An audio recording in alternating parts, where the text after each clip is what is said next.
Why, hello there. It's me, Jeremy, your favorite bald dude telling you about Standard and Strange, a store and a brand with simple rules. Sell clothes they themselves would wear, manufacture it ethically, and build it to last. From boots made in Oregon to loop wheel garments made in Japan, find all the best clothes for your wardrobe at Standard and Strange. StandardandStrange.com.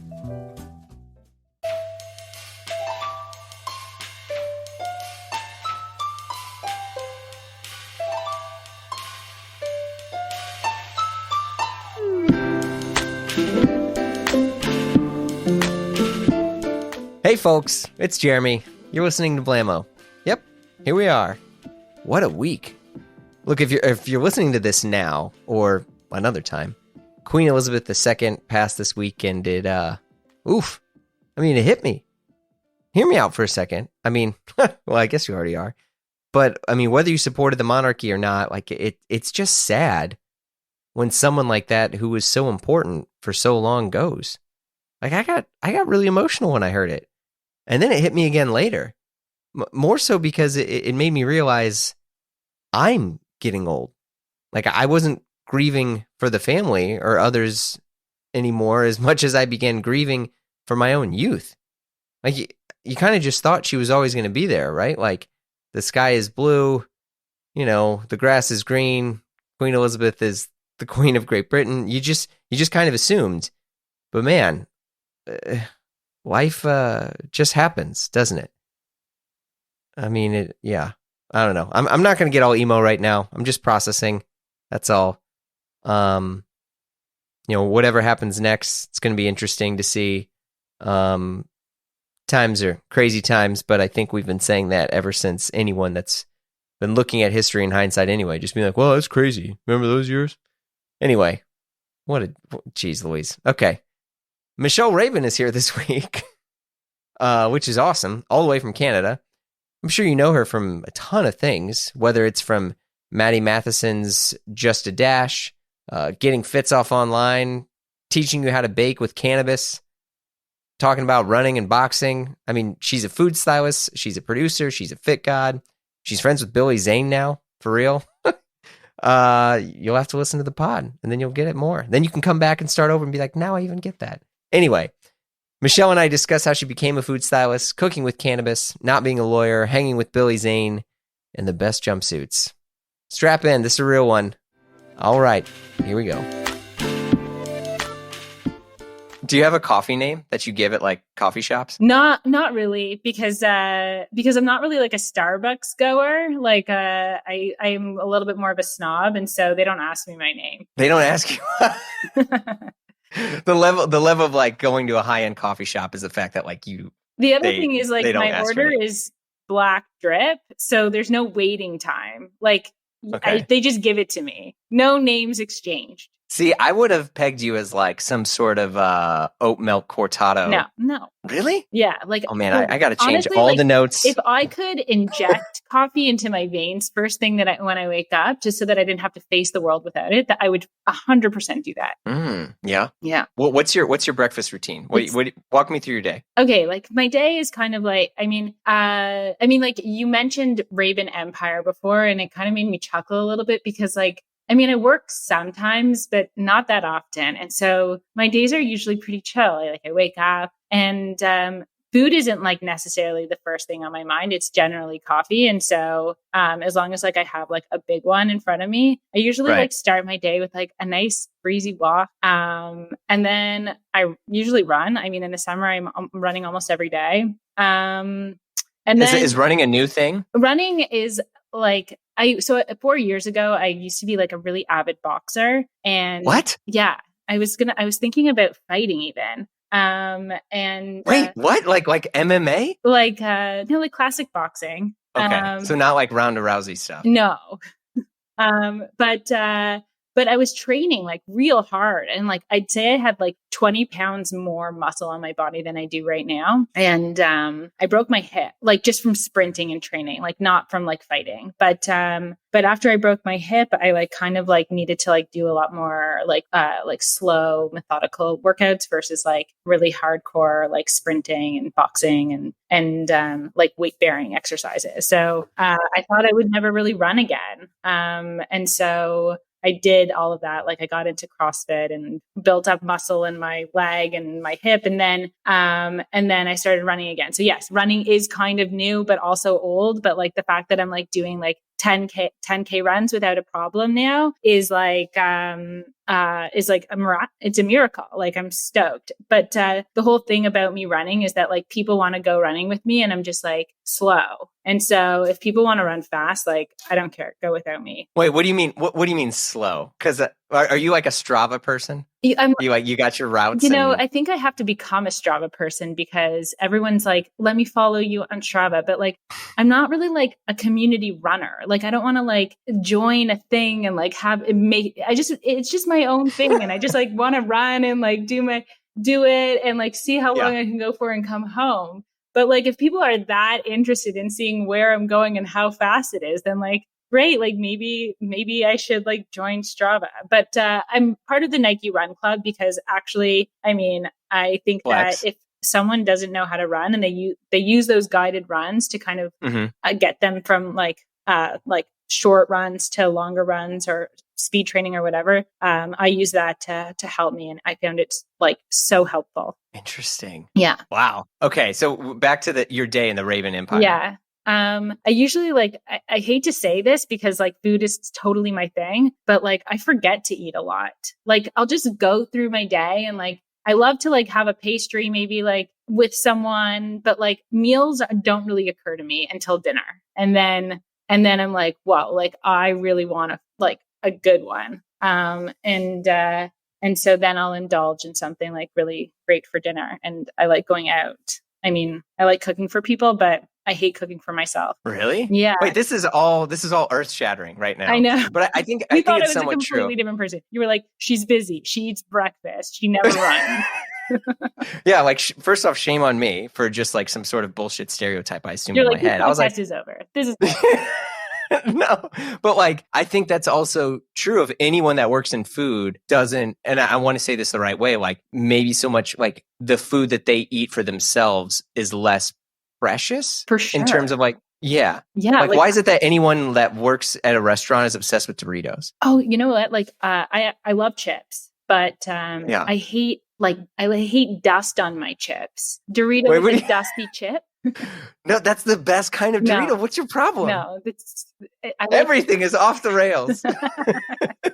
I like natural Ruffles. I like to dip that chip. Okay, so you're a chip and dip. Oh, I love dipping. Dipping is honestly like if I could say my favorite pastime, it's dipping. Anything. Not tobacco. Like if I went on a date and someone drizzled ketchup versus like had like a pool where you dip it, it would be over from the start. Okay. People take notes. Yeah, please.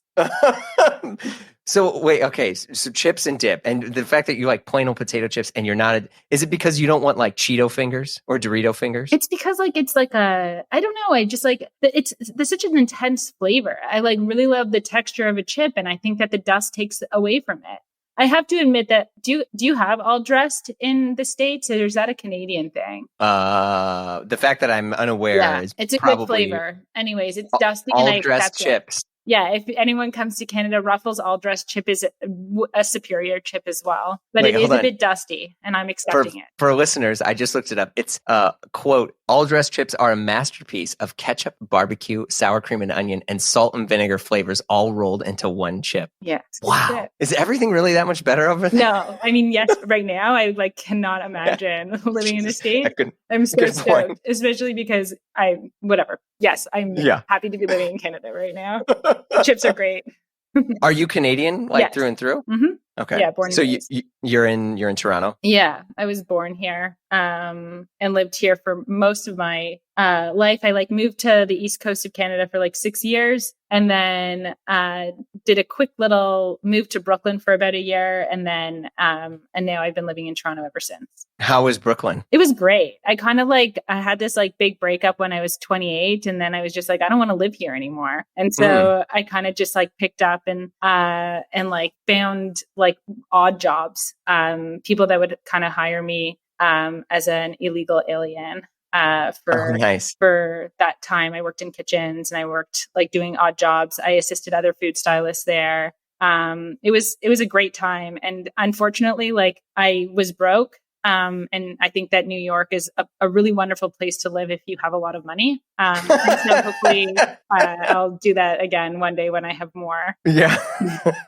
That's an astute observation. Yeah, I think New York is great when you have it, but also like, I don't know. I mean, I lived in New York for like 16 years, and most of that time I had little to nothing. And I think, but I was also unaware of maybe the life that I could live when I had a lot. Like $1, and it wasn't like some shitty like dollar slice pizza, but it was like actually, like a cheap, slice on Delancey, and walking to, the dark room or some sort of thing. And you like try to get someone to buy you a drink, like, but it's more like hedonism, I guess, than cheap. And I'm definitely a hedon. So, but I mean, the nice thing about living in New York during that that time of my life was that you're right. Like there is like a huge grab and go like street food culture that's super cheap. I was living in Bushwick, and like you can't even cook for as cheap as you can eat tacos there. Is this like Roberta's era Bushwick? Kind of. It was kind of like east of there. So like, what was your stop? It was the Central M stop. Okay. Yeah. Flex. All right. Yeah. I lived on Willoughby. Oh, okay. Yeah. Yeah. So you were kind of like in the middle of everything. Yeah. It was nice. Yeah. And everything was kind of like in that part of Bushwick. It was like very up and coming. There was like great like dive bars around, which are still to this day my favorite places to go. And so, yeah, it was a great time. Earlier you were talking, you said food stylist. Yeah. Is that what you would consider yourself? Because like in my mind, like I was like, oh, like she's a producer, but she's also a food stylist. And I'm like, well, also like you kind of are, and hence the whole Empire thing. It's like you are now the face of a lot of these things, whether you're doing like ad campaigns or YouTube videos or, cooking with cannabis, like you're becoming what it sounds like you were behind the scenes on. Yeah.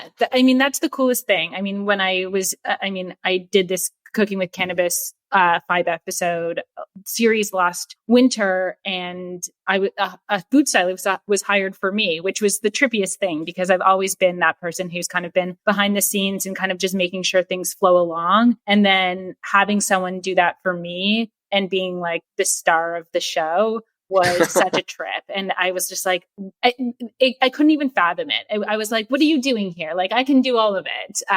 But it was such a luxury when I was just like, oh, like I get to just walk on and do my thing and like walk off. I don't have to clean up anything. And so, yeah, it's like a real trip, kind of like going from like the behind the scenes like girl who like did help produce, did style, did all the dirty work, and then kind of coming forefront into like the spotlight, which is still kind of something that's so unbelievable. Yeah. Like what would you say a food stylist is? A food stylist can be so many different things because there's so many different like media outlets that use food. And so it could be like, like making a McDonald's burger look amazing on a commercial. Oh, that's a thing. For sure. Damn, okay.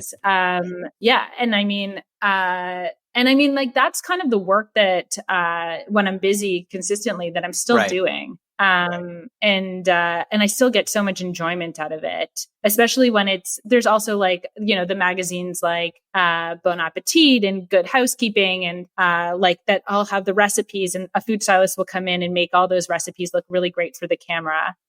So there's that work too. There's like shows like Top Chef and Masterchef, where there's a whole team of culinary producers that are making sure that the pantry is stocked and the food looks good on camera. Okay, that makes sense. Earlier when you were chatting about like growing up in Canada and stuff, did you always have this relation to food? Like, no. What were you trying to be when you were, when you wanted to grow up? I grew up like so. I grew up in a really in a pretty affluent Jewish neighborhood, and everyone that I went to school, like public school with, was Jewish, and their parents were like accountants and lawyers and doctors. And I just really didn't think that there was any other pathway than like academia and like professional white collar jobs. And so when I went to university, I just studied political science. And Spanish. Okay. Habla español? Because, not so much anymore. Sorry, that's all I know too. But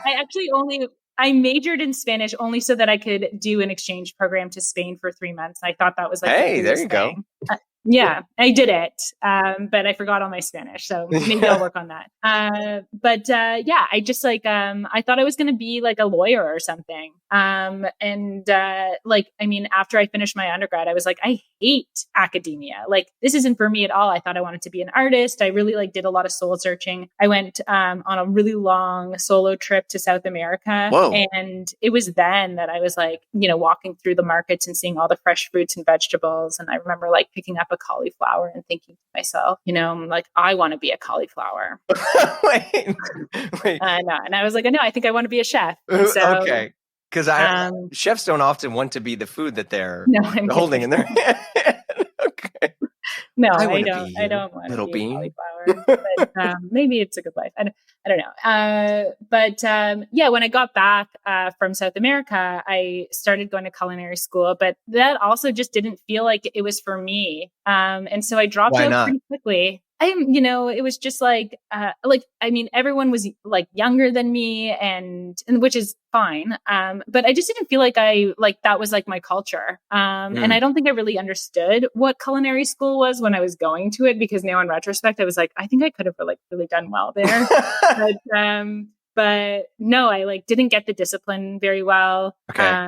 I was just like, I think I'll just start working in restaurants. And I hardly did that. Like, I started working. Some people gave me jobs as like recipe, like testers in big, like in test kitchens. Oh, wow. I helped people do like private dinner clubs and stuff. And then slowly but surely, I just started making like the right connections. And my first real job that I felt really connected to was, there's a magazine here called Chatelaine. It's like a women's magazine that has it in its heyday. The food section was huge. And women all over Canada would look like to see what the food trends were in Chatelaine. And I got an internship in the test kitchen there. And so I started seeing like the recipes come to life, and the food stylist would come in and make the recipes that I had developed, and they would look so beautiful on camera. And I was like, this is it. Like, this is truly what I want to do. And so from there, it was just about making more connections and that's kind of how I got to where I am now. Wait, so how much of a culinary career is talent and how much of it is connections? Like my culinary career? I don't know. I mean, it sounded like you were talking about how your connections got you to where you were. I'm just curious. I definitely think that maybe I'm undermining like your talent, my natural gift. Yeah. Of kind of just like being creative in the kitchen, and like being able to like create beautiful things. That's definitely, especially since I kind of like started to find my like interest in food, something that like I really started to kind of explore in my own kitchen and then in Chatelaine. And I watched like crazy like YouTube videos and cooking shows, and I would just be so interested in them. And so school is a funny thing, because like if you're really interested in learning something, especially now with the internet, you can literally learn how to do anything. And so if it's about butchering, a whole animal or making a souffle, you just turn on YouTube, and like, you don't need to really go to school. And so I learned so much from like, just like reading through cookbooks that I loved and being like, I'll just, make this tonight and I'll try this. I'm also like, I will start talking about, I'm sure you're interested in how Matty and I kind of got started working together, which I can speak about. But Matty, like, I've watched him cook for years now. We've done so many episodes of different shows. And like, as much as he's like the perfect TV clown, like he's a great chef, and I learned so much from him. Really? Like, so I believe that. And first off, don't sell yourself short. This is not, about tell us inside Matty stories. Like, I think that you are incredibly fascinating and talented and incredible with all the stuff that you're already making. In terms of like production stuff, for me, and I'm sure for many others, like, especially in like the Just a Dash world, where it was like, oh, are they an actor? Are they an actual chef? What's it, because I think, thankfully, because of the internet, it's like, first off, you don't have to be any specific thing. You don't have to be like, well, I'm a food stylist, so that means I don't do A, B, and C. I do E, F, and G. But like, the fact that you have kind of had this like multifaceted culinary career, is like the most interesting to me, especially in the sense that more people, like the big chefs, I'm air quoting that word now, are like celebrities on their own, you know, where it's like, I don't know, does that mean you cook less? Like, I know like David Chang talks about that all the time, where it's like, yeah, like the bigger I got, the less I actually was cooking. I was business. I was making 100%. videos. Yeah. Yeah. I mean, I think that, let me Yeah, there's a lot to digest. I'm going to touch on, so Matty and I met. Touch on like the Matty relationship, because it will lead into some of the other things that you just touched on. Sure. Matty and I met when he was the chef at a restaurant called Parts and Labor in the city. I'm a couple years younger than Matty, and he was the chef at like, I think he was like still like 27, 28. And it was a party 100% of the time. And so I lived in the neighborhood, which was like a very up and coming neighborhood at the time. And yeah, I would drink there a lot and wear mini skirts. And Matty and I, like, you know, he was the big cool chef, and we knew each other from kind of that era. A couple in 2017, he got a Vice show called It's Supper Time, and they were looking for like a culinary producer. And I was kind of like in that world. I had just worked on MasterChef Canada, which I quite didn't like. And I was like, I'll never do TV again. That's just not me. It's not who I am. I don't like it. Why didn't you like it? It's just like, it's long hours. It's thankless. It's so wasteful. I hate seeing how much food gets wasted on those shows. Oh. And I just didn't really want to be a part of it. It just didn't feel like me. And also, you're like, I mean, with the amount, like there's the crew is like hundreds of people on a set like that. Whereas like the sets that I'm working on with Matty are like 5 people. And so your voice can get lost in a show like that, where I come into jobs with a lot of humility, but it's nice to be heard. And so, yeah, that's fair. Yeah. So I was just like, why am I here? That's how it felt every day. I was like, I don't need to be here. Like, no one would even miss me if I wasn't.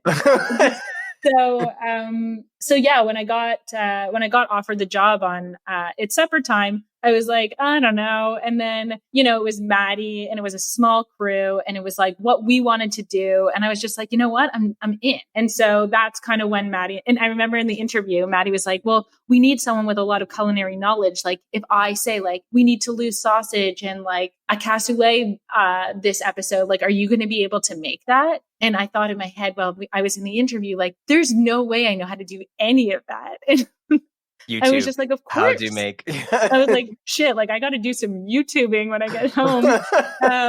But yeah, I was just like, yeah, sure, I'll figure it out. And so I got hired for the job, definitely being way underqualified for the position. And we made it work, and we developed actually like an amazing relationship. And then when he wanted to go off on his own and produce his own show, Just a Dash, he brought me along, and he brought along some of like his team from other shows that he had done. And we had, I mean, in both seasons of Just a Dash, like from the get-go, we had no idea what we were doing. And it was just kind of like in the edits that we saw what we had created. And I mean, I still watch it. Like I still go back to episodes of Just a Dash. I have a couple of favorites. Yeah. And I still laugh. I can't believe how funny it is. I think it's such an amazing show. And it's crazy to think that, you know, I had a hand in helping to create that. I have friends of mine who work in TV, who work on like legit big shows, and have referenced Just a Dash, in the sense that like what you all created with that show was a cooking show that wasn't a cooking show. It was a kind of a comedy sitcom, but it was like fourth wall breaking sort of stuff. And then it turned into almost like a Michael Schur style show, like the guy who worked on The Office and A Good Place and all this. Because there's this like there's a discussion with the audience. There are things that happen. The point of the episode is for something that's unrelated to what actually happens in the episode to get across. I mean, and so there's character development. It's a fucking like masterclass in creating a ensemble of characters, but it somehow revolves around cooking something. Yeah. And I mean, like, it's crazy. The episodes are like, you know, max 20 minutes, but we're there all day. But that's long for YouTube. I mean, I think to Yes, flag, like, especially when you guys came on, like YouTube, the sweet spot was like, it was for music videos, right? Like I remember, because I worked in the music industry. And the big thing about YouTube is like, oh, this is going to, be the new MTV. You'll be able to watch music videos on here. And for a while, I think you were even limited to like 14 minutes, Okay. I think, of something. And it was only, I mean, obviously YouTube's been around 10 plus years now, but like, what you all were making on YouTube was much more in depth, higher production quality, more story driven than any other person, than like a Jamie Oliver or someone who was like a YouTube personality at that time. Yeah. Yeah. I mean, like, it's crazy because we'd sit there all day having no idea kind of what we were creating. And then when you like, compress that into, the 20 minutes that we did, there's definitely some magic in there. But I mean, like, as much as like it was like, it's such a grind. We do 2 episodes a day. 2 a day? Yeah. That's a lot. I know. We die. I think our longest day was like 7 a.m. till 2 a.m. Okay. And like, you go delirious, and it just helps make the show so much better. Like, I lose my mind and we laugh so hard. Like so much gets cut. We have no idea what even the episode is going to look like, how it's going to become a story. And then lo and behold, it really always does. Whose idea was it to make it more than a cooking show? Well, like Tort, who's the main camera guy and also like kind of the director and the editor of the show. I think it's like his brain is just like nonstop working in ways that no other human could understand. And so like, even when you look at him sometimes and we're in the kitchen at Matty's, like you can kind of see like the wheels turning and you're like, what is he thinking? And then, something magical happens and everything becomes amazing. But I mean, like, one morning, he showed up and he just says to me, "It's a musical today." And I was like, I don't know what that means and I don't care. And and so I just sit back, do my job as I do. And then it's like, there's an episode where we make sticky toffee pudding and Tort changed the lighting right before Matty got on set. I had no idea what was happening. Matty had no idea what was happening, but we made a musical that day. I mean, you did. You also... And it's amazing. Yeah. I mean, and also sticky toffee pudding is the greatest dessert I've ever had in my life. Oh, it's so good. Yeah. Yeah, I love it. Yeah, because like the Billy Zane thing, right? Like that was something that was like network television. Like that was just, it was incredible. Yeah. And also like Billy and I are friends now. So like the power of the internet is truly insane. That like, can you explain this whole thing for folks who like, because I'm sure I'll put links in this. Okay. But like, how did this Billy Zane thing happen? The Billy Zane thing happened because I don't know what came over me, but one day we were on set making, I don't know even what it was, chili fish, Szechuan chili fish. Titanic came up, my favorite movie of all time, by the way. Oh, okay. Sorry to hear that, but go ahead. And so Matty just says out of nowhere, like, I wonder what Billy Zane is up to these days. And I was just like, I know him. And I did not know him. And I don't know why I said that. And he's just like, you don't know Billy Zane. And I was like, yeah, I do. I'll text him. And like, again, who am I texting? What am I doing? I quickly changed like a number in my phone to Billy Zane and like be like, play along to like Trish. And Maddie's wife. Yeah. And so she does, and she plays along and finds like a selfie of Billy Zane on the internet, screen grabs it, sends it. And like, we convinced Matty that I'm friends with Billy Zane. And then, and I mean, like, I'm convinced. I'm just like, oh my God, like, am I friends with Billy Zane now? And so, that's what happened. And then, when the episode dropped in December, it was like right around Christmas. And I was like, I put this post out that was just like, all I want for Christmas is for Billy Zane to see the episode. And he commented on the post. He was just like, I loved it, Michelle. And I died. I literally I convulsed on the floor. I was like, I cannot believe that Billy Zane has seen this episode now and that he started following me and Matty. Oh, there and I you was go. just like, oh my God, this is incredible. And so after that, I convinced Billy to do a cameo from me to Matty for his birthday. And the relationship just started to unfold where like, I'm not talking to Billy Zane every day, but I definitely like, last time I was in LA, I was like, hey, Billy, like, want to hang out? You know? It sounds like it. Yeah. And he did, right? He was like, cool, I'll meet you. Where'd you guys go to eat? He lives in Pasadena. So we just like grabbed a coffee, and then like his friend owns this great like vintage glasses store. So he helped me pick out a pair of glasses. So you had a date with the Zane. A day. Yeah. Okay. Billy's amazing. I'm sure he is. Yeah. And so, we had a nice time. And then I was just like, great. Like, I'm so happy we're pals now. And that was it. I left. So I went. We posted some stuff on the internet, which still to this day got more traffic than any other post I've ever posted in my life, because people really connect to the Billy Zane story, which I can understand. It's an incredible story. Well, I mean, it was manifest destiny. Yes. In real life. Yeah. Yeah. Like sometimes I think like, who's next? Well, who is? I don't know. There's someone here's the thing, because I can see you while we're talking. There was someone in your head. You just didn't answer it. So I know that Matty was friends with John Mayer. And so I was just like, will you introduce me to John Mayer? And he was just like, no. He said no. Yeah. For me, it was more of like nostalgia. Like he was like who I listened to when I was in high school. So like, what a great rush to kind of like rein in to like my periphery. But attention! Do you even loop wheel, bro? Do you know what loop wheel garments are? Look, I actually didn't, honestly. I was just like, oh, it's a flex, or it's this special kind of cotton. But no. The folks at Standard & Strange dropped a ton of incredible knowledge bombs and their incredible loop wheel tee, made in Japan, of course. Back to loop wheel. It's an antique circular knitting machine that relies on gravity and uses spring-bearded needles. What the heck? Do you even get it? Look, all you need to know is it's dope. It's better. If you want to learn more, visit standardandstrange.com/loop wheel and check out their new loop wheel tees. Your boy is partial to yellow because, duh.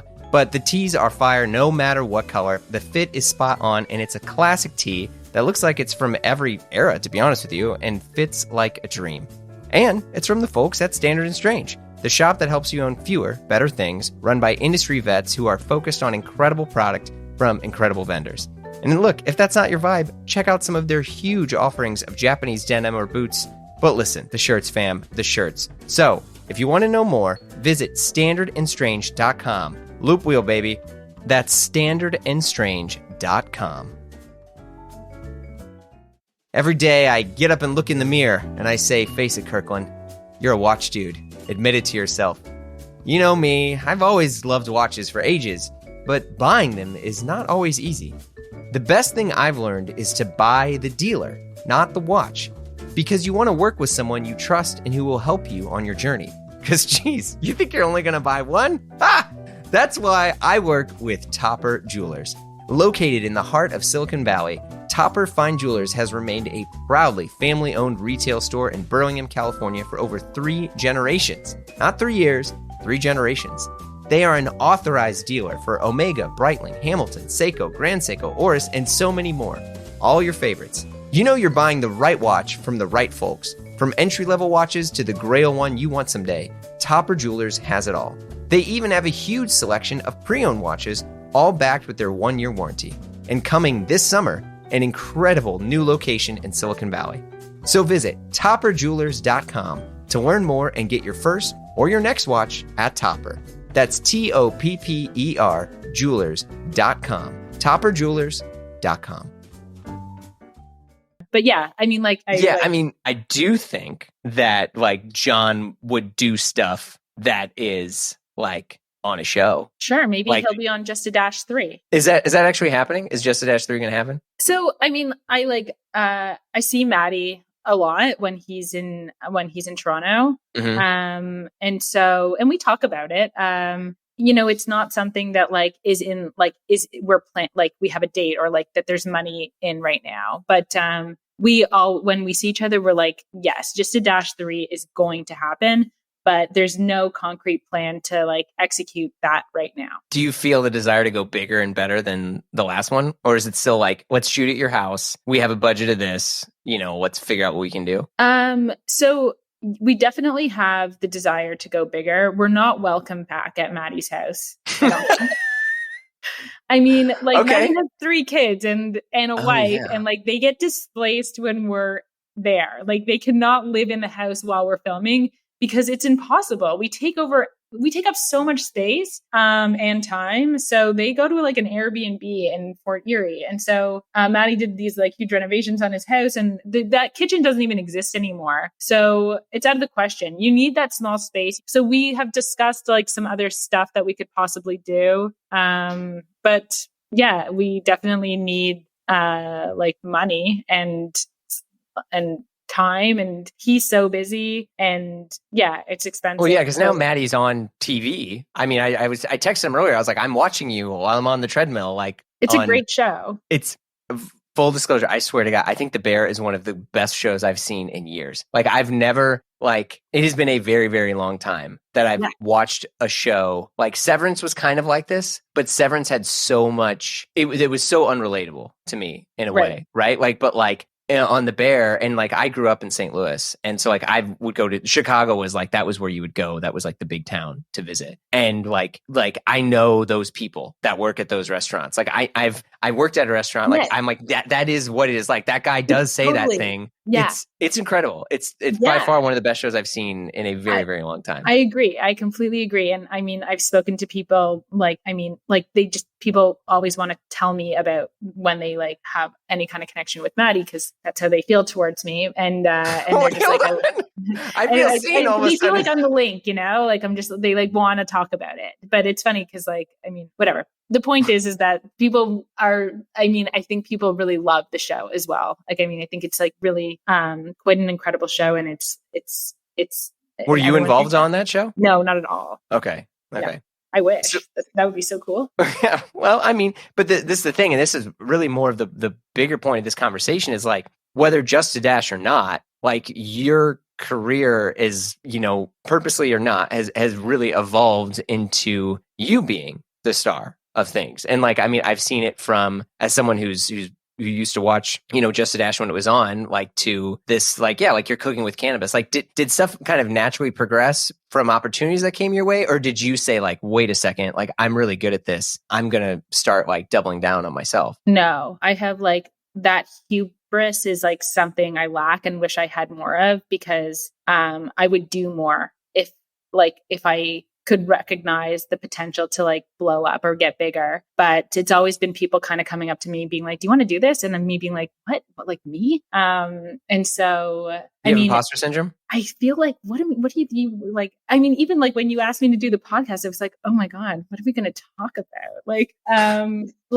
yeah, I'm still dumbfounded by the whole experience of like people wanting to see or hear or like me be a part of more. And so it feels really great, but I mean, I'm still kind of in this state of disbelief where, I mean, like when I tell, like at the beginning of this, of our conversation, I talked about how, there are a lot of days where I just kind of like have like leisurely days that kind of like pass by, and that feels really great because, I can, but yeah, like I would love to be busier doing like stuff where I'm at the kind of like in the spotlight, and I'm just trying to figure out like how to do that, and who wants to invest and believe in, and so I'm always pitching to kind of like different companies or different ideas to people, and it's a grind, man. Like it's really it's not like people are just like, let's make a fucking show, like let's go, and then you're thrown in front of the camera. Like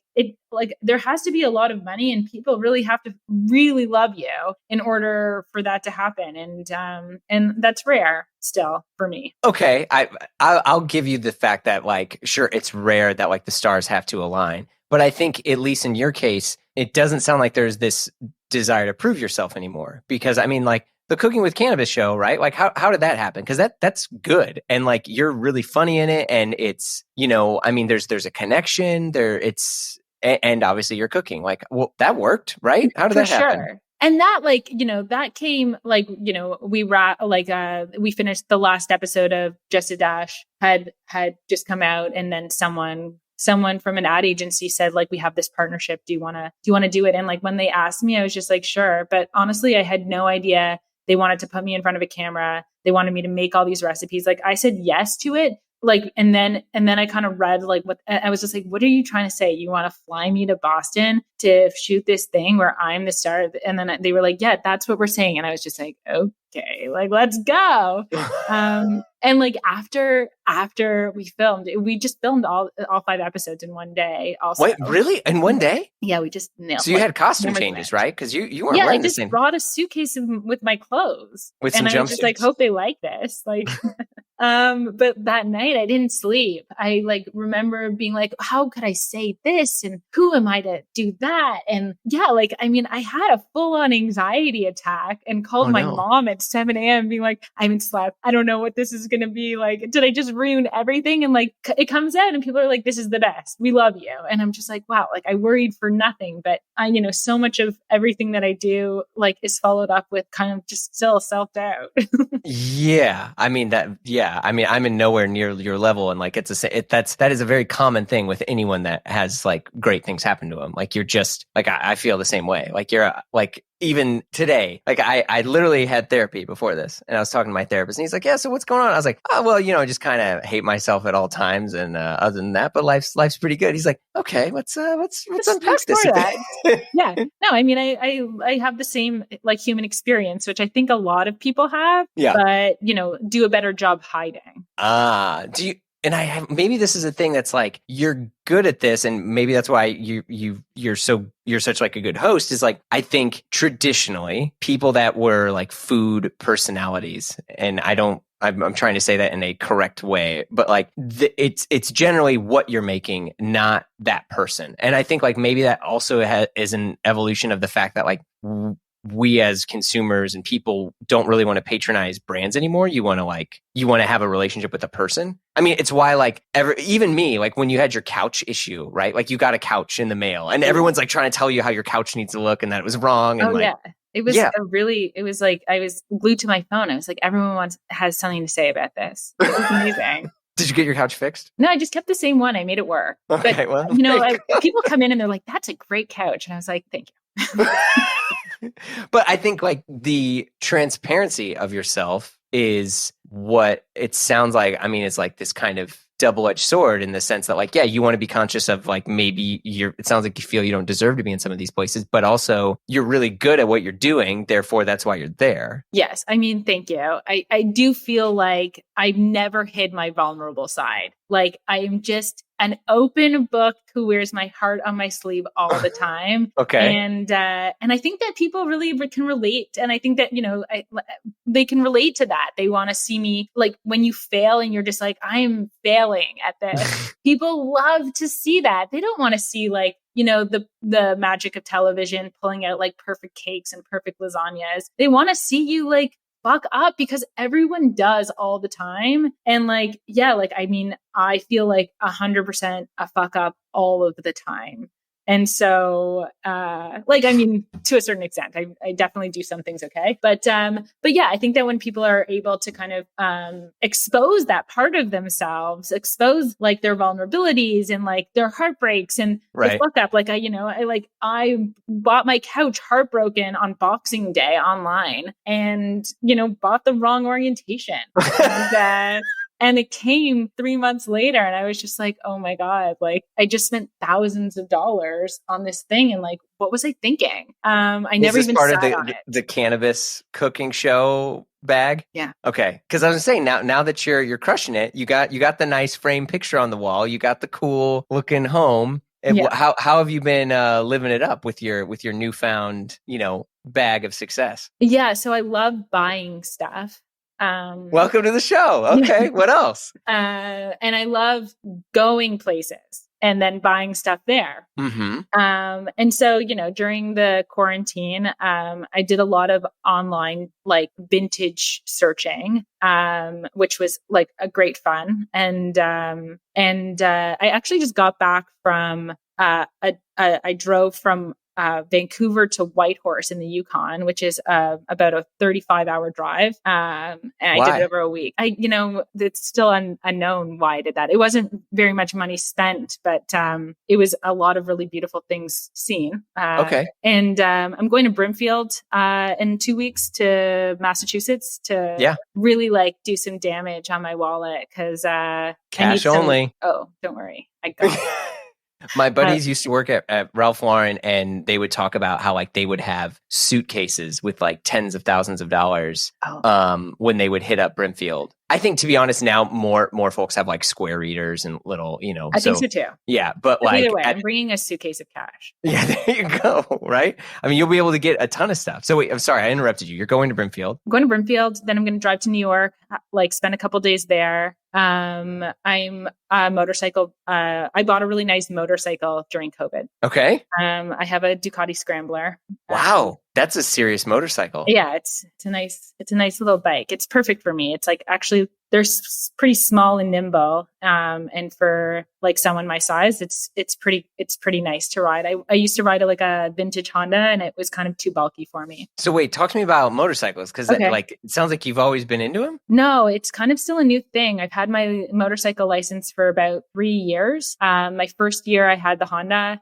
I kind of bought it not knowing who I was as a rider. And then when I had a little bit more money, I decided to just spend it all on a motorcycle. So I bought a Scrambler and I love it. Okay. And so in September, I think I'm going to take a motorcycle trip. But when we do that, I go with my friend Marika, who is another really avid motorcycle rider, and we'll probably go and ride through. We rent Harleys and we like ride through like different states and stuff. And it's always a fun trip. Is this also going to be a show? Because it sounds like this is the premise of a show. I've pitched it. I've been like, Matt, doesn't it make sense? Us on Harleys, like going to like different places. But who knows? Maybe someone will hear this and be like, yes, let's fucking do that. But yes, I definitely want to make a show about riding motorcycles that's like better than the Ewan McGregor one. That's going to be pretty easy to do, with all due respect. Exactly. But that's kind of, I bought a new car. Now it's all coming out. I bought a new car. Okay. I knew it. My big glow up has been in the last, I'd say year and a bit. I just got a Toyota 4Runner, which I love also. Wow. Which version did you get? I get the SR5. That's sick. Yeah. Good for you. Thanks. I think it's funny in the sense of like getting the vehicles and all this sorts of stuff, because obviously for me, and as I'm sure many other listeners will talk about, it's now you got to get the gear for it, right? So like, do you have the cool, like if you have a Ducati, there's a certain aesthetic of clothing you need to wear while you're on it. Did you get it? I think that's the funny thing about me is that like I'm still just kind of wearing like Vans and a chore jacket on my Ducati. Like It's not like I'm wearing like leather.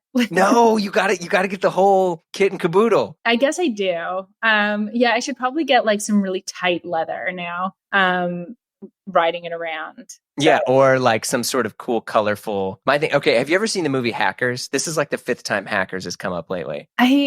Yes, but I'm like drawing a blank on it. Okay, Hackers, it came out in the 90s. Okay. It's with Johnny Lee Miller and Angelina Jolie, actually. Okay. It's where, because they were like married at one point, or they were definitely together for a while, but it was because of this movie.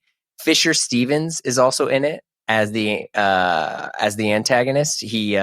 Fisher Stevens from like Short Circuit, and I think he kind of almost got canceled until he like admitted it was a bad idea because he was in like brownface as in the movie. I mean, this is in the 90s, but like the whole concept, which is why the motorcycle thing is like there are these hackers in New York, and they all are like doing cool hacker stuff, like riding around in motorcycles and scooters or skateboards if you were Acid Burn or Zero Cool or all the folks that are in there. But like the clothing in that movie, all these people that I know that are stylists, like clothing stylists, reference that movie all the time because it's like soccer jerseys and like oversized trench coats and like carrying rollerblades over your shoulder, but you never put them on. Like all these sorts of like things.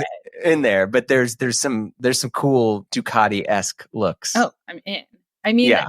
I saw the new Batman movie with Zoe Kravitz, and Yeah. you know, she rides around and with like, I mean, she's an unbelievable looking human, but like, Yeah. when she wears like her little leather outfit and rides her motorcycle, I was like, whoa, that's insane. That's an insane looking human. If I could ever be that. Anyways, it does still feel more like me to just kind of like slip on a pair of like Levi's and hop on the bike. But I think you're inspiring me to kind of like take it a notch up. Watch the movie. Okay. And even if it's one of those movies that you watch with your phone out, it could be a phone out movie. There's some movies that are phone away movies, but this could be a phone out. Okay. I think like Angelina Jolie's character, she has a like a Suzuki looking cool, like asymmetrical zip jacket that looks really sick. Okay. Yeah. There's some good stuff in there. I'm literally going to end this conversation with you and go watch it. Because you had mentioned vintage stuff. Like you're a pretty big vintage collector, no? Yeah, I love paper thin t-shirts. That's the big one. Paper thin t-shirts. Yeah, what's your t-shirt Hall of Fame? Yeah, like my t-shirt Hall of Fame. This is a great one that I'm wearing right now. It looks like it. Heavyweight boxing shirt. Wow. I just found a 90s, like an early 90s Arby's paper thin. Oh. That's the new one. That's the new one that I'm super excited about. You got some good hats too. I remember you had the Critic hat, which that's a pretty banging hat. Matty's, actually. Oh, well. Whatever that is. I don't know. Maybe yours now. Who knows? Yeah. But yeah, no, I possess it. Mine now. Yeah. But yeah, I love a good hat too. And so yeah, I guess like hats and tees, that's the big thing. Yeah, I love that. And then also like during COVID, because I wasn't going out as much, and I kind of like wore like t-shirts and sweatpants at home. I got really excited about wearing like really fancy clothes. And so, like now when I go out for dinner, like heels, dresses, lipstick, like I go like all out, and it feels really good to get dressed up. And I don't think I ever really embraced my femininity like before this year, but now it feels really good to kind of like wear like really girly stuff, which I'm unaccustomed to. What caused you to embrace the femininity? Oh God, I don't know. I think like boredom. I think like I lost like a lot of weight. I think so like the I had glow a up relationship with my body, and just like I dyed my hair blonde, and I was just like, you know what? This is the new me. Like now I'm a real girl. What'd your folks say when this happened? It happened pretty slowly, but every single time I see them, they're like, wow, you look great. My parents are the best. Just really? FYI. Yeah. They're like the nicest, more supportive people I've ever, like, they're great. So really, they would support anything. When I was like big and muscly in boxing, they were like, great. That's great for you. So. Wow. That's cool. I feel like that's somewhat of a rare thing these days, where especially anyone that's like in the public eye as someone like you, where it's like, oh man, my parents, they did this, this, and this, and that's why I'm here. And you're just like, no, my parents are great. Yeah. My dad's a dentist. My mom's like a therapist. They're in love still. They're together. Oh, there you go. They're really, rare. Yeah. That's sick. Yeah. That's great. With going to some of this other like traveling and stuff, like what are the places that you want to go to that you haven't been yet? I've never been to Japan, which is kind of like high on my list. It's far and it's expensive. So, and I think you can get in now though. Pardon me? I think you can get in there now. Like, for a while they were, I think my buddy, him and his wife moved there, and it was more difficult for them to get their dog in than it was themselves. But like because like Japan doesn't have rabies. So, right. But they, it's a pretty magical place. Anyone that works in fashion or works in like that sort of world, Japan is always the top of their list. Yes. And the food, I mean, it's, I love going to places where I would never make the thing that I'm eating at home. Like, you would never go home and be like, I'm going to make ramen tonight. Like you would just buy ramen. But like there is a night where you'd be like, okay, I'm going to make some burgers. Oh, you know? But anyways, that's besides the point. I want to go to Japan. I haven't been like kind of like to Europe in like 6 years. I'd love to go back. I've never been to the south of Italy, which is like a huge like huge interest of mine. I've just been to kind of like Florence and Venice. And no good food. I mean, there's good meat in Florence, but there's not good bread. Yeah, like I just want to drink, like I just like want to smell the salt water and drink like salty like Sicilian wines and eat like delicious seafood. Oysters are like amongst my like favorite food in the world. Shrimp cocktail, like die for. Dipping. Back to dipping. Okay. And so, but friends, like because of my schedule, friends are always like, do you want to go here? Do you want to do this? And I never want to say no. So like if someone's just like, I'm going to, Costa Rica, do you want to come for a week? I'd be like, yeah, sure. Even though I don't have like a dying like passion to go to Costa Rica, but I might just go. I love mango. So it would scratch that itch. So mango and a zip line, like you're in? Sure. Great. Yeah. That's cool. So with all this stuff, like, are you trying to travel like a lot more after COVID? Because I feel like some people, it's like after COVID, they all like you either got worse or you had a glow up like yourself. And now you're out and you're ready to like see the world and your dresses and everything. Yeah, else. Absolutely. I'm like trying to get out of Toronto as much as I can. I mean, this city is a city that you pay city prices and it feels like you're in a small town, like everyone knows everyone in the West End and it can be quite claustrophobic. And, I go to the same restaurants every night. Like it's just, I need to get out. So I actually am planning to spend a lot of time in Mexico during the winter this year. I'm trying to Oh, Mexico City? I'd love to go to Mexico City for a little bit. I love that city so much.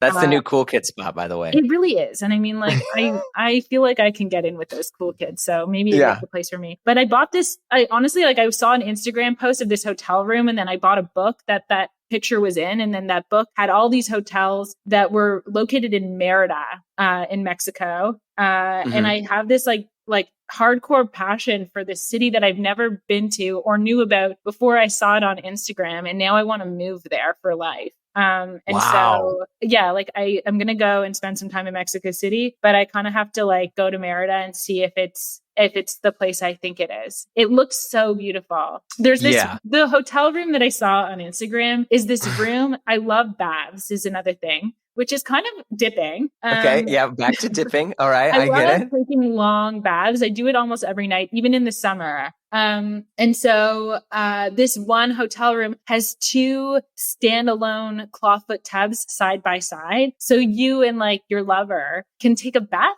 like, and just like have a nice chat. And to me, that is the most romantic thing I've ever seen. And so, like, but wait, wouldn't you want to be in the same bath? Sometimes, maybe you smidge. Maybe you get up. But yeah, like just like to like be like, okay, like we're gonna take to run 2 baths. I just think that's so luxurious. Who thought of that? I don't know. I guess like medieval times, like kings and queens, you'd have his and her bath or theirs and their bath or whatever. Definitely colonial times over there. Like the architecture is so beautiful. And so, yeah, I mean, like there's more draw than just 2 baths in one room, but it's a big thing for me. Yeah. I mean, it's another buddy of mine, like how they live is not through like any sort of material thing. It's all through experiences. Like they're like, I want to be in an igloo in Iceland and go look at the Northern Lights with some sort of, animal pelt blanket, yeah. I mean, that was the draw to go to the Yukon, that it was the solstice and it was 24-hour daylight. It never got dark. And so, yeah, we saw like some beautiful stuff and like, it was amazing. But when it's 1:00 in the morning and there's like a full sun out, you're like, what's happening? It's a reason to go. Yeah, I did like a program for a friend of mine who was like trying to get sober as like kind of a sponsor sort of thing with him in Alaska. And we were in Ninilchik on the Kenai Peninsula. And Ninilchik is like an indigenous people's like area. And I think the population of the town is like 40 or something. And they have like one general store, but you had to live on the land. And this is in Alaska. And yeah, like we were there during the summer. So it was like 85 degrees, which I don't know in Celsius. It's like what, 30 something or maybe or 28 probably or whatever. But like, 30. yeah. And the sun doesn't rise or set. It just kind of slides. Right. Like it's so wild. Yeah. And when it does get dark for that time, because there was like maybe 45 minutes of darkness and we were in a tent. So you'd wake up at like, I don't know, 3:30 and put all your clothes on. And then 90 minutes later, wake up in a hot sweat and take all your clothes off. Like it's gnarly. Yeah. And like, I mean, as much as like I love to go and experience like fine dining and like amazing hotels, like to be in parts of the world that just kind of are so mind-blowingly natural and naturally beautiful, like that is such a draw to me. And so yeah, it's like, I mean, trips are supposed to be indulgent, but then there's other ones that you kind of just want to be like, I want to like just not indulge in like buying stuff and eating stuff. I just want to like indulge in like natural beauty. And that's like so many of my trips are based on that as well. You turn your phone off? Do I turn my phone? Yeah. I mean, like it was really easy on this last trip because there's no service anywhere. Literally, right. I didn't have a phone for a week and I was just like, great. Like I don't. Yeah, and who's calling me? Nobody, nothing. Well, I mean, I'm sure you're in demand on stuff. Sure, but yeah, like the point is that they're not going anywhere. Like I'm not missing out by not answering the phone. Like those Instagram DMs are going to be there when I get back to the phone. Yeah. Michelle, this has been a ton of fun chatting with you. Before we wrap, there's a series of random questions that I'd love for you to answer. This is straight off the dome. It might seem a little bit too on the nose for you given your career. Okay. Because you've made a lot of YouTube how-to videos. Sure. But the big thing is if you're making a YouTube how-to video, what would the subject be? You've made a lot. So you have to make a new YouTube how-to series. What are you going to be teaching? That's not cooking. I want to like say like sit completely still without any distractions. Like I'm very good at that. But no, I wouldn't make a YouTube. That would be the most boring show ever. This isn't about entertainment. This is about education. Yeah, I know. I actually take so much pride in like, this is so embarrassing. Like extracting blackheads and like Dr. Pimple Popper? Yeah. And like ingrown hairs. Like I have been blessed with like amazing skin, but like you got a good complexion. Thank you. But like I love popping other people's, and I love like getting a blackhead out. It's disgusting, but I love it. Have you ever done they're like the Biore strips? Yeah. I've done everything. Yeah, I did those. That's a really humbling experience when you see these like sea anemones on your fucking. You know what else is really good? They have these like little clean and clear blue pads, and you rub them on your face, and you see how much oil is on your face. Yeah, it's like a little sheet of plastic, right? Yeah. And it becomes transparent. Yeah, especially because, I mean, you do a lot of stuff on camera. Like, I've done a lot of stuff on set. They always are like, hey, we need someone to go clean up, the person because, like, they're sweating because of the lights, whatever. And they take these little weird looking, I mean, it's very humbling too. It like, cause you can always gauge how someone is by how many different strips the makeup artist. Yeah. And it's like, oh man, they're on number 6 on this dude. And that's, but it's really healthy for your skin to produce that much oil. So actually if they are, then that's great. They're doing great. But anyways, I knew all along that it was the ingrown hair blackhead thing, but I didn't know whether to say it or not. And now that I've said it, I feel like I want to yell it into the world. Like I feel proud. Yeah. See, there you go. Maybe your next series is you turn into like, did you ever watch that Netflix show Glow Up? Never. Oh, you got to add that to your list. Okay. It's like, it's a, like reality, competition show of makeup artists, and makeup artists I didn't realize are MUAs, which makes sense. So they like refer to everyone as an MUA. Yeah. And it's like different tests and trials of like doing makeup for a shoot like this, or bloodying someone's face, or all these different levels. And they're like a bunch of, it's hosted by these celebrity makeup artists whom I unfortunately cannot name their names because my knowledge is little. But like, yeah, it's a pretty dope show, and you learn a ton about like all these different things. I've messed around with makeup on my own with like some eye creams, it's things fun. like that. It's I love hell it. yeah. What is the last movie you saw? Hereditary. Oh, geez Louise. I liked it. I mean, I thought it was like a brilliant, scary movie. I watched it while I was in the Yukon. And so it was like light Yeah, I out. was going to say. And it was a crazy experience to be like at midnight watching like a horror movie and kind of like having this like eerie like sun out. But altogether a great experience. And I had never seen it before. Seen all the other movies that they did. Yeah. Yeah, I saw Midsummer. Midsummer and that one with the cabin. I forget what it's called. It doesn't matter. I mean, it does, but yeah, I loved Hereditary the most. Yeah, you're right. I thought it was like the most brilliant, and like that style of just like I love horror movies and I love gore. It's like I love campy horror movies. I think that they're so funny. Like Cabin in the Woods. Yeah, I love that. And I also like it when they're actually like I love a psychological thriller too that like just like fucks with you. And so this was kind of like a little bit of both of like a psychological thriller, gore, campy. Like it kind of had like a little bit of all of that. Yeah, it's for you. The good scary movie also has to have gore in it too. I mean, it can be anything. Like I brought up The Sixth Sense the other day to someone, and I was just like, "That's one of the scariest movies." Like, can you imagine? Like, it's such an old movie, and it was so popular when it came out. So it kind of like, that's just the idea of like, you know, finding out I won't ruin it for anyone, but I think you can spoil it. It's okay. Realizing you're dead. Yeah. That's a scary thought. And then I was like, am I dead? Like, you know, like that's the thought, but like, or like A Beautiful Mind when he's like fully schizophrenic. And I'm just like, holy shit, I'm schizophrenic. Like, you know, like I live through these movies and I'm just like, oh my God, like that could be me. That's true. Yeah. Have you ever seen The Changeling? No. Oh, you should watch that. Okay. George C. Scott, not the Angelina Jolie movie. Okay.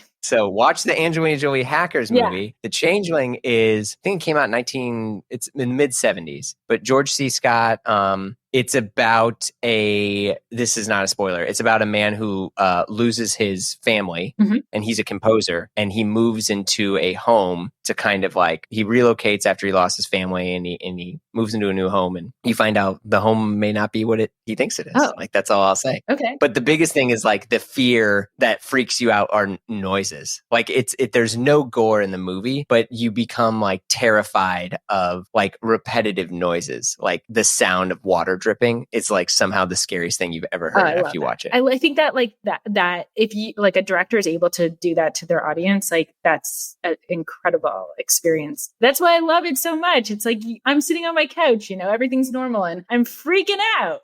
It's so fun.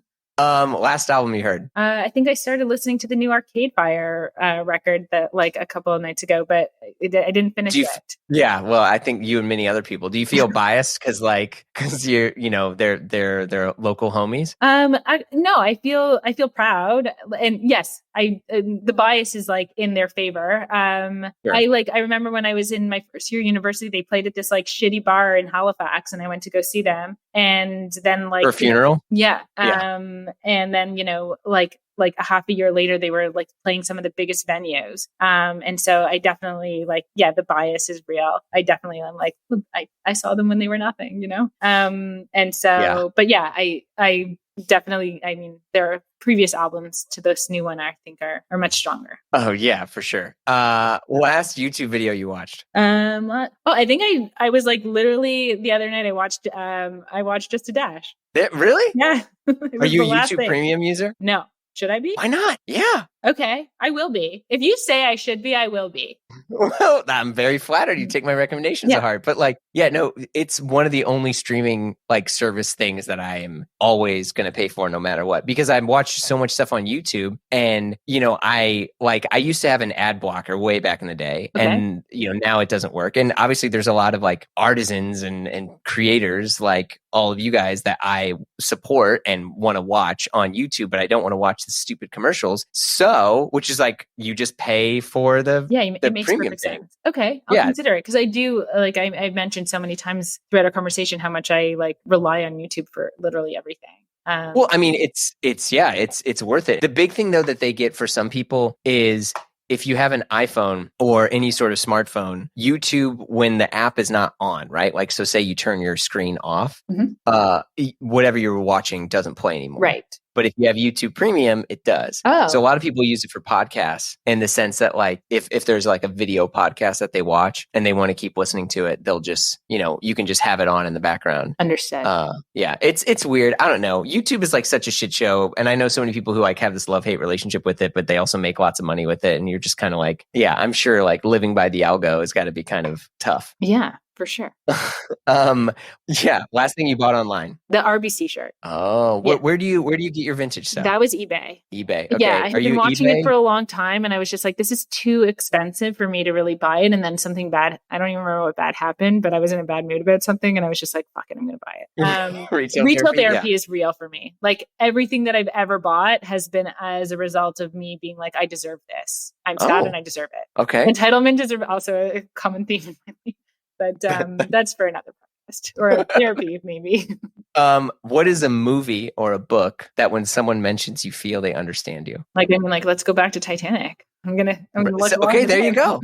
If people are like, I don't like Titanic, I'm like, what's wrong with you?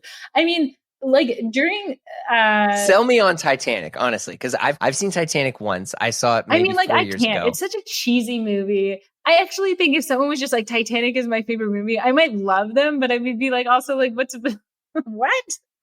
It's a strange movie. There's all these things, and this isn't like an episode of Unspooled or anything, but like there's all these things, or how did this get made? Like that I've seen in Titanic that I was like, what the hell? Yeah. Like what? I just don't. I don't know. And I get it. It's like, oh, it's a movie about classism and being wanted and not. It's just it's a visual spectacle, and like for me, who like is obsessed with beauty, like I'm just like, yeah, that speaks to me.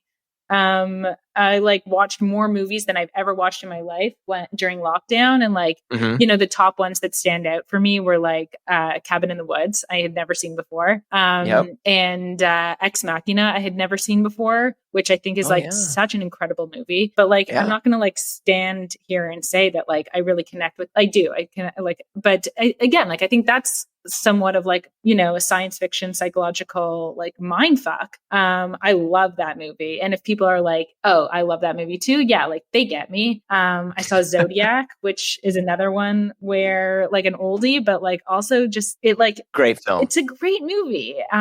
Like it's just entertaining from start to finish. And, I watched, Hustle on the Plane, with the new Adam Sandler movie. You know what movies I love is like, Good Time.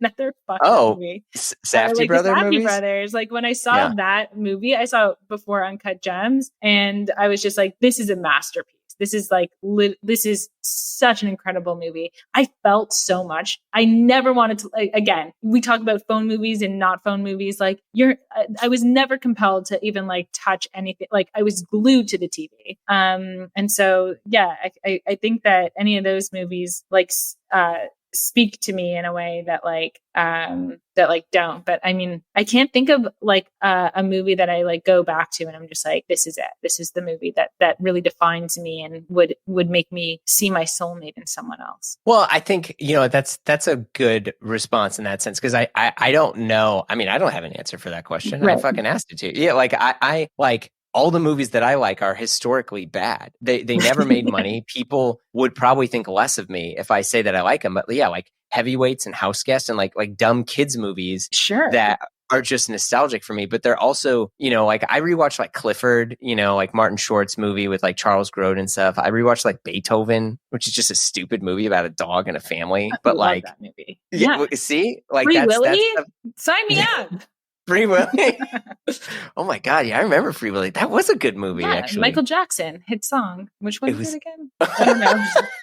But it is. He sings the song in that movie. But yeah, I mean, like, I think that sometimes movies are about time and place and age and nostalgia more than they are about like the actual movie. Yeah. I mean, there's a lot of movies that I don't think I would like want to watch now, but I have very fond memories of. Yeah. Like a friend of mine has watched Speed like over 300 times. Okay. Yeah, that's a lot. That's a lot of time. Yeah, right? I mean, he's just like, oh man, it's a rough night. I'm just going to go ahead and put on Speed before I go to bed. Yeah. Like The Matrix, I think I've watched like dozens of times. Like it feels like I've watched, and I mean, it's a great movie. I love that movie. But yeah, not one that I'm like, that's my favorite movie of all time. Last question. you've been known to wear jumpsuits, some pretty amazing jumpsuits. What would you say is like the best jumpsuit out there? Like for folks that are getting into, is it Big Bud Press? They make a great jumpsuit. I mean, like the beauty of jumpsuits is generally like the beauty of any kind of article of clothing that like each tailoring, like it's for something else. Big Bud is like, they're so great for utility. Like you can put them on and move around and like they feel good and they're comfortable and they're well tailored and they're for everyone. Literally have sizes extra small to like triple extra large. So, and I love that they're for the people. And I have this one jumpsuit, a red one that I wear. That's Garbo is the company that makes it, and they're based out of Marfa, Texas. And oh wow, I'd say that is like just the detail. It's a lot more expensive than the Big Bud ones, but the details, the gold zipper, like the weight of the hardware on it.